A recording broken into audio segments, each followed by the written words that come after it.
Kronologi kecelakaan Honda Brio merah di Jalan Samratulangi Manado, 2 orang meninggal. Kecelakaan maut di Jalan Samratulangi, Manado, Sulawesi Utara, Sulut pada Jumat tanggal 6 September tahun 2024 pagi tengah menjadi sorotan. Kecelakaan tersebut melibatkan sebuah mobil yang mengalami kecelakaan tunggal dan mengakibatkan 2 orang meninggal dunia.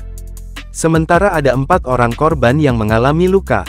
Korban meninggal Ismi Patungga dan Laude Vicky Saputro. Kondisi mobil dalam keadaan rusak parah setelah menabrak pagar dinding bank. Kanit Lakalantas Satlantas Polresta Manado, Ibda Endiola menjelaskan kejadian ini berawal saat kendaraan bergerak dari arah Jalan Zero Point menuju ke arah Jalan Pikat. Tiba-tiba saat melintas di Jalan Samratulangi Manado, kendaraan tersebut hilang kendali ke arah sebelah kiri jalan dan menabrak pagar beton bank. Atas kejadian tersebut mengakibatkan 2 orang meninggal dunia dan 4 penumpang lain mengalami luka-luka dan dibawa ke rumah sakit, jelasnya. Hiola menghimbau kepada seluruh masyarakat agar tetap berhati-hati dalam berkendara dan mematuhi peraturan lalu lintas. Jangan remehkan berkendara di jalan, dan mari kita patuhi aturan lalu lintas yang ada, jelasnya.